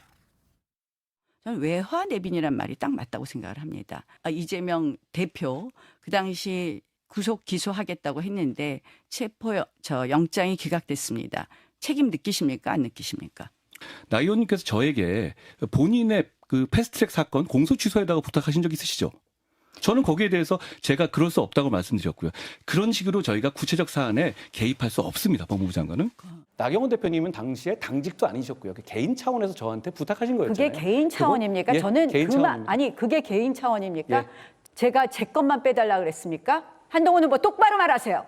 개인 차원이라고요, 제가? 제 거를 빼달라 그랬습니까? 네? 저를 이렇게 모욕하실 수 있습니까? 여러 날에 걸쳐 설명드리는 과정에서 예시로서 든 거였는데요. 준비 안 된 상태에서. 사실 저도 말하고 아차 했거든요. 그 점에 대해서 제가 신중하지 못한 점을 죄송하다는 말씀을 드렸다라는 정도로 말씀드리죠. 그래서 한동훈 전 대표가 사과를 하긴 했는데 저런 구원도 좀 작용했을 거라고 보세요? 그럼요. 이게 정치도 사람이 하는 일 아니겠습니까? 정치가 뭐 AI가 하는 기계가 하는 일이 아니잖아요. 그러다 보니까 저는 갈등 안건 분명히 있을 겁니다. 있는 거고 그다음에 한동훈 지금 저 후보 입장에서는 사실상 지금 본인이 김문수, 홍준표 그다음에 나경원 이른바 탄핵 찬성 세력으로부터 약간 지금 포위되어 있는 그런 형국이거든요. 오세훈 시장의 불출마로 인해서 지금 일단 중도 소구력이 있다고 평가받는 그런 후보군 중에서는 유일하게 남아있는 상대이기 때문에 근데 저는 이제 다른 분들은 이제 한동훈 후보에 대해서 크게 자극하지 지금 홍준표 시장은 벼르고만 있지 아직은 도발하진 않았어요. 그런데 나경원 의원이 지금 뒤늦게 이제 오다 보니까 아마 지금 이 부분을 통해서 본인은 제가 보기에 나 의원의 구원도 좀 일부 있겠지만 실질적으로는 이 부분을 통해서 본인의 선명성을 드러내겠다라는 그 전략에 저는 가깝다고 봅니다. 그러면 김영주 의원께서 지금 방금 말씀하신 대로 오세훈 시장이랑 유승민 전 의원이 불출마하면서 탄핵에 찬성했던 그 중도 소구력이 있는 후보는 이제 한동훈 전 대표가 남은 상황입니다. 한동훈 전 대표도 이렇게 하는 게 본인에겐 좀 나쁘지 않다고. 사실 뭐 한동훈 대표가 유불리가 있다기보다는 나경원 후보에게 유불리가 있다. 나경원 후보가 훨씬 4등 안에 들어갈 거냐 안철수 후보하고의 경쟁 속에 있습니다. 사실은 그 속에서 오히려 이런 쟁론 자체가 나경원한테는 좋은 점이 될 수도 있다. 오히려 한동훈 대표와의 대척점을 마련함으로써 4등 안에 들어갈 수 있는 기회를 챙길 수 있는 그런 계기는 될 것이라고 보고요. 이제 그렇게 계산해 보면 그렇게 세 명이 즉 김문수, 나경원, 홍준표가 들어갔을 때 그거 자체가 한동훈 후보한테 나쁜 구도는 아닙니다. 왜냐하면 안철수 후보가 들어갔을 때 2대2가 되거든요. 자, 탄핵 찬성파와 반대파가 2대2로 싸움을 하게 되면 한동훈 대표 입지가 더 줄어들죠. 그런데 3대1이 되면 사실은 탄핵 찬성파가 반반으로 보면 찬성 쪽은 한동훈 대표가 다 먹게 되는 꼴이 되거든요. 구도적으로 본다면. 이제 그런 의미에서 뭐 그걸 이용하고 서로 간에 이용하고 있다고 말할 수는 없겠지만 어쨌든 기본적으로 보면 한동훈 대표 입장에서 이 싸움 자체가 꼭 자기한테 손해다 그렇게 볼 필요는 없을 것 같습니다. 나경원 의원 얘기 나온 김에 하나 더 보겠습니다. 드럼통에 들어간 모습을 페이스북에 올렸던데 이거 무슨 의미예요? 그러니까 이게 지금 그 과거에 이제 이재명 대표가 성남시장 할 때 그때 이제 빗댄 뭐 영화들이 좀 몇 개 나온 게 있어요. 그 약간 누아르풍 영화들 나온 게 있는데 거기에서 이제 그 말하자면은 뭐 이렇게 그 관련자들을 거기다가 이제 그 넣어놓고 이제 말하자면 협박하고 막 이런 게 있어가지고 실제 이제 그런 장면들이 영화 팬들 많이 보셨을 거예요. 이제 그걸 일종의 그 소환하는 걸 우리가 밈이라고 하지 않습니까? 짧은 영상을 통해서 본인의 메시지를 전달하는 거는 이재명 대표의 어떤 그런 공포 정치가 뭐 이렇게 강조를 하려고 했던 거죠. 근데 저 메시지는 이런 겁니다. 제가 보기에 지금 나경원 의원이 매우 강한 톤의 메시지를 내는 거는 반 이재명에 대해서는 사실 국민의힘 후보들은 그것은 기본값입니다. 그건 디폴트예요. 그건 디폴트인데 근데 누가 더 여기서 세게 하고 누가 더 정확히 저격을 하느냐 이 싸움인데 그러다 보니까 각자가 갖고 있는 특장점을 꺼내서 나는 뭐 김문수 후보 같은 경우 난 깨끗한 손이다. 그다음에 홍준표는 나만이 내가 이재명을 잡을 수 있다. 그다음에 지금 나경원 의원은 드럼통을 소환하면서 이재명의 폭력 정치가 있을 것 같지만 공포 정치 있을 것 같지만 나경원은 굴하지 않겠다고 본인만의 또 그 특장점을 얘기하는 건데 그것은 아마 패스트트랙 사건 때 원내대표로서 당을 진두지했던 그런 아마 기억도 소환하는 효과도 있을 겁니다. 그런 측면이지만 지금 분명해 보이는 건 나경원 의원은 지금 굉장히 강성 지지층과 당심의 모든 것을 지금 올인하는 그런 전략으로 저는 해석이 약간 됩니다. 앞서 저희 첫 부분에 김문수 전 장관도 나오셔가지고 이제 이재명 대표 각종 의원들을 이제 소개하고 가셨는데 이런 것들이요. 이재명 대표의 이런 어떻게 보면 네거티브라고 할 수도 있는 보복 정치 할 것이다 이런 것들이 글쎄요 당내 경선에서는 도움이 돼서 이렇게 하는 거겠죠. 뭐 방금 우리 최종 평론가께서 그거는 기본이라고 봐야 되겠죠. 어느 정도 이제 상대당 후보에서. 근데 지금 현재는 그럼에도 불구하고 당내 경선이기 때문에 사실 자기네들 간의 어떤 그 서로 경쟁하고 견제하는 그런 것들이 더 이제 재미 포인트라고 볼 수 있고요. 어쨌든 이재명 대표 부분에 대해서는 한결같이 모든 후보들이 이재명을 이길 수 있는 후보는 나다 이런 것을 강조하고 또 사람의 개인의 이제 장점에 따라서 김문수 후보 같은 경우는 사실은 이재명 대표가 마치 큰 대장동 사업을 통해서 뒷돈을 많이 갖고 있는 것처럼 본인은 굉장히 서민주택에 살고 있다. 깨끗한 손이다. 청렴하다. 이런 것을 주장함으로써 대척점을 만들려고 하는 그리고 본인이 어떤 당원들에 대하여 뭔가 이렇게 기억에 남는 소구력을 가지려고 하는 그런 노력의 하나 아닌가 그렇게 보여집니다. 이재명 대표 국힘 주자들이 계속 얘기를 하고 있죠. 한동훈 전 대표에 대해서도 나경원 의원뿐만 아니라 홍준표 시장과 이철우 지사도 한동훈 전 대표를 좀 비판하는 발언들을 했습니다. 그 내용도 한번 들어보겠습니다. 윤 대통령 정권을 용병 정권이라고 진작 이야기를 했습니다. 그리고 지금 윤 대통령께서 억울한 점이 참 많을 겁니다. 잘해보려고 했는데 야당은 하나 동의해 주는 것도 없고 그리고 당대표하던 한동훈 대표는 안죽거리고 그러니까 본인이 못 견뎌 했을 겁니다.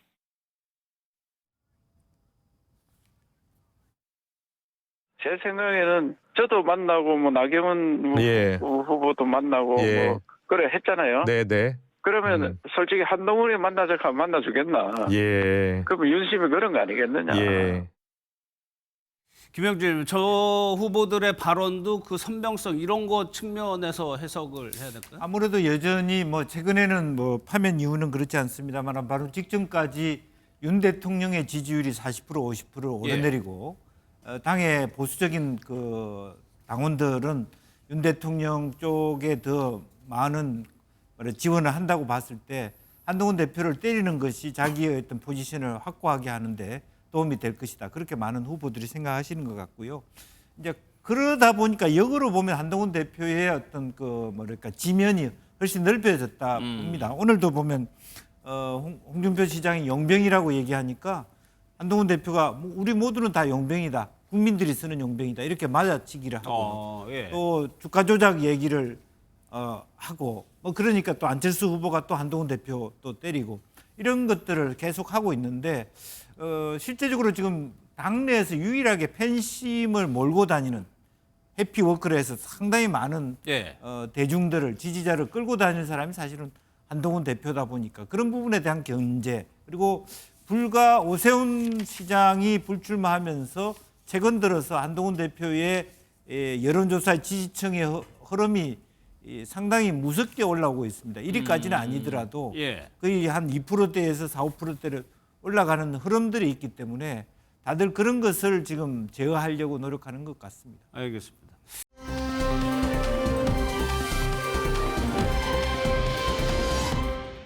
저희가 다음에 이제 빅텐트 얘기를 할 텐데 홍준표 시장도 이 부분에 대해서 언급한 내용이 있습니다. 얘기를 듣고 좀 이어가겠습니다.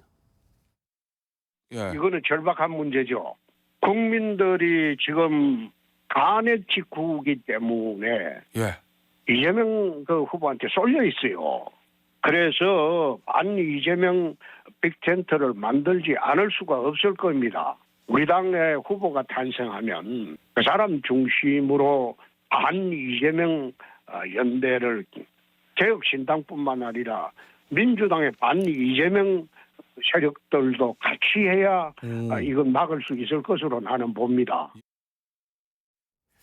빅텐트 얘기가 나온 김에 잠시 전에 나온 단독 기사를 한번 따져볼게요. 한덕수 대행이 이제 대선 불출마를 이제 가닥을 잡았다는 이제 단독 보도가 나왔는데 뭐 물론 이거 확인이 필요합니다.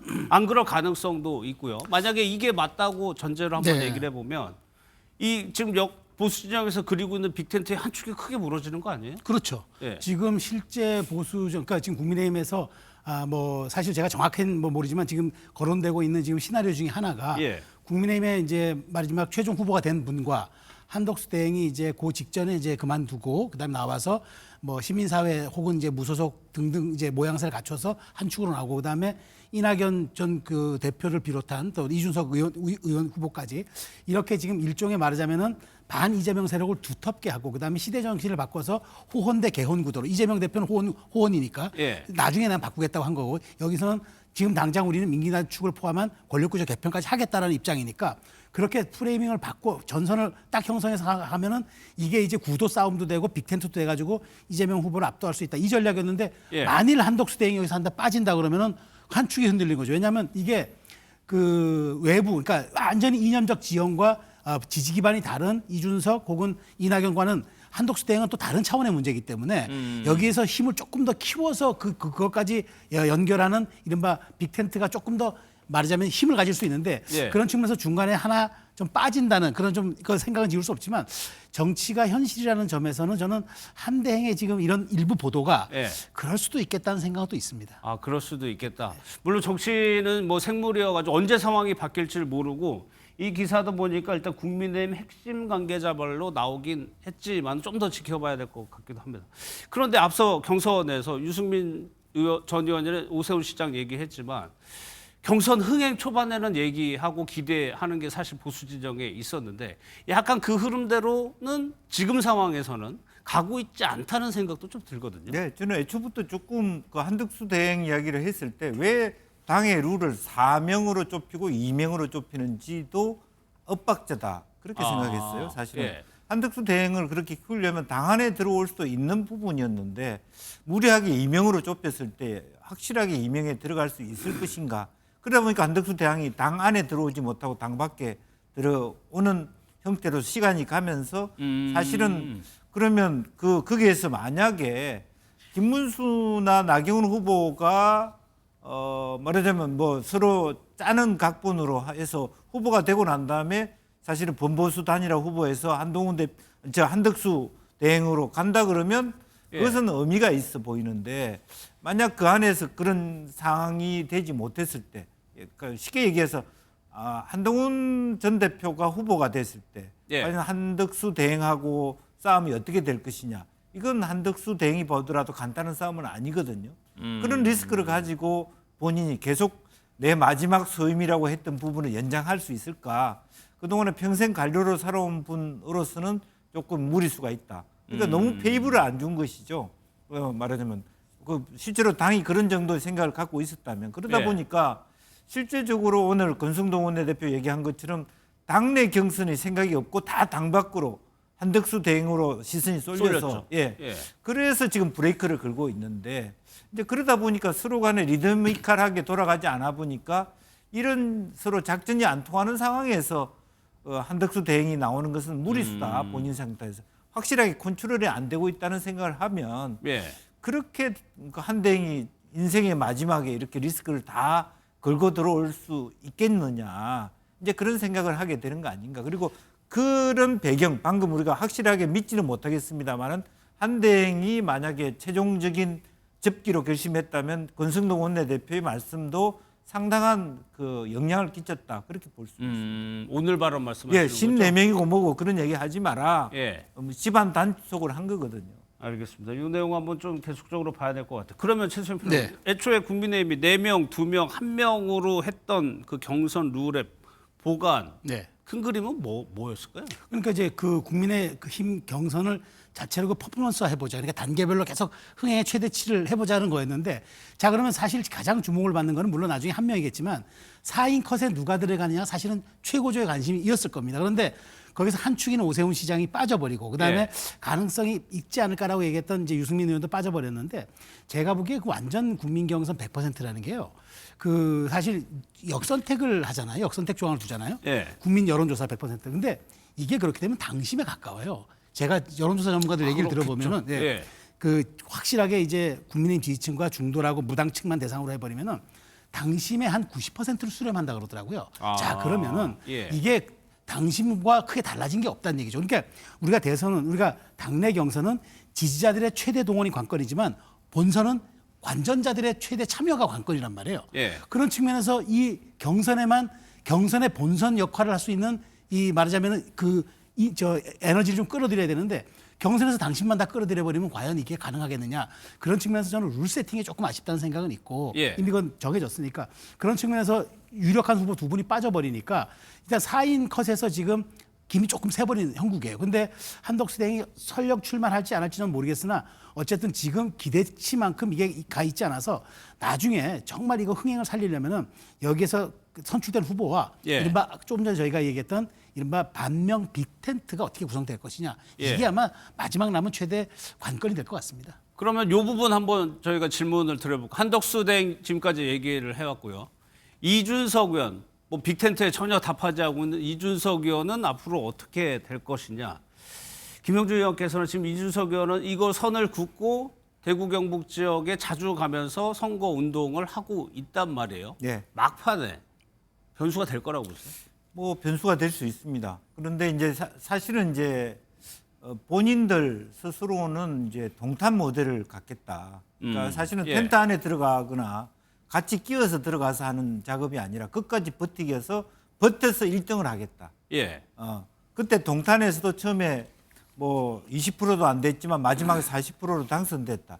이제 그렇게 지금은 얘기하고 있거든요. 물론 뭐 나중에 마지막에 가서 어떻게 될지 모르기 때문에 홍준표 시장도 그런 말씀을 하시는 거거든요. 왜냐하면 지금도 개인적으로 보면, 객관적으로 보면 민주당이 유리한 대선 전국에서 이준석 후보가 5% 10% 가져갔을 때 죽었다 깨도 국민의힘이 대선을 이기지 못하는 현실적 한계가 있다는 것을 인정한 말씀이란 말입니다. 이제 그랬을 때 이준석 대표를 그렇게 국민의힘하고 1대1로 하든 어떤 형태로든 모아 넣을 수 있을지 아마 끝까지 안 하려고 하지 않을까 그렇게 보여집니다. 최수영 평론가는 어떻게 보세요? 저는 이준석 지금 후보는 상수로 봐야 될 것 같아요. 그러니까 상수. 왜냐하면 우리가 예측할 수 있는 변수는 변수가 아니라 그러잖아요. 이건 예측이 돼요. 그러니까 이건 상수라고 봐야 돼. 왜냐하면 어떤 상수? 그 이준석 후보, 이준석 의원이 왜 자꾸 대구 경북에서만 활동을 계속할까요?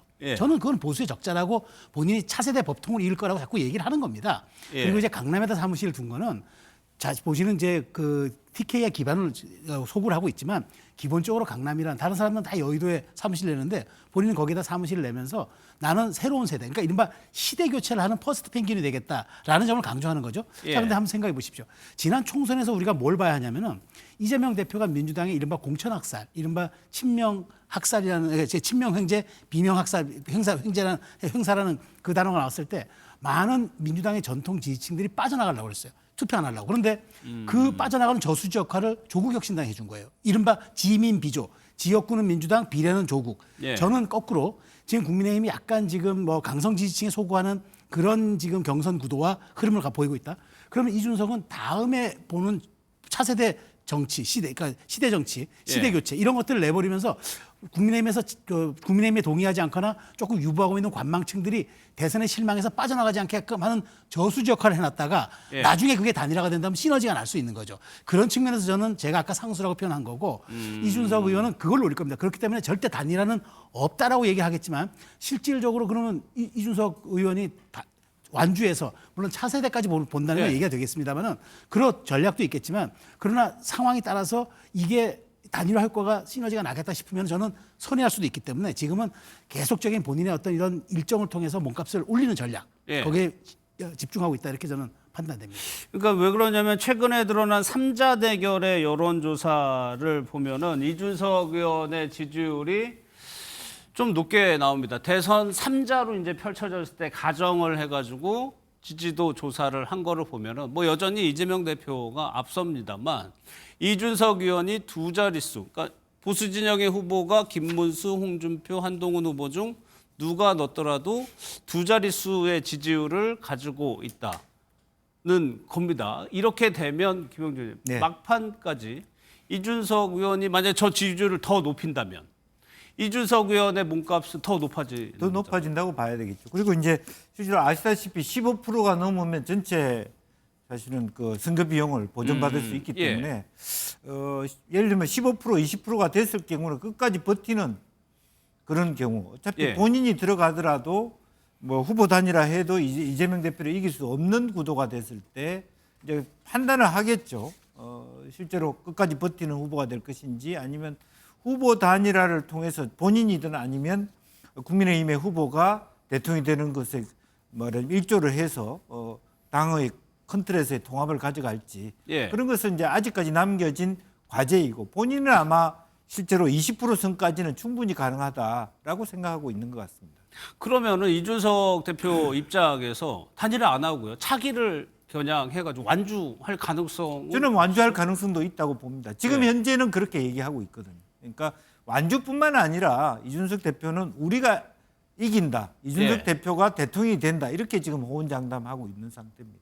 그런데 최소한 저희가 선거 때마다 단일화 이런 얘기 하지만 늘 그 다음에 하는 얘기가 화학적 결합이 돼야 단일화 시너지가 생기는 거지. 단순히 사람들이 다 텐트 안으로 모인다고 해가지고 그 지지율이 다 더해지는 건 아니거든요. 그렇죠. 단순 합산이 정치는 아니거든요.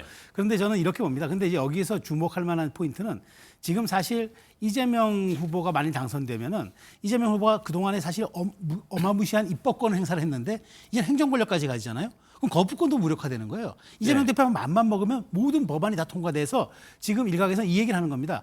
헌정 이래 가장 무소불위의 권력을 행사할 거다. 그런 측면에서 이재명 후보가 지금 얘기 나오는 개헌도 아니 그건 다음에 내란 세력 종식이라고 얘기하지만 많은 분들은 마지막으로 본인이 중앙 집권적인 대통령제를 누리겠다는 생각을 갖는데 자 그러면은 이 무소불위의 권력은 누가 견제합니까? 그런데 이게 저는 일종의 말하자면 화학적 결합의 동인이 될 거라고 봐요. 그런 측면에서 이게 지금 다 피해자들이거든요. 이낙연 지금 뭐 빅텐트에 구성되고 있는 뭐 이낙연 전 대표라든가 이준석 의원은 아니지만 그러니까 이제 그런 어떤 말하자면 우려와 공포가 있기 때문에 그런 점들이 저는 녹일 수가 있다. 제가 한덕수 대행에 대해서 단일화 효과를 조금 더 낮게 보는 좀 낮게 본 이유는 하나는 지금 국민의힘 후보 지지층이 겹쳐요.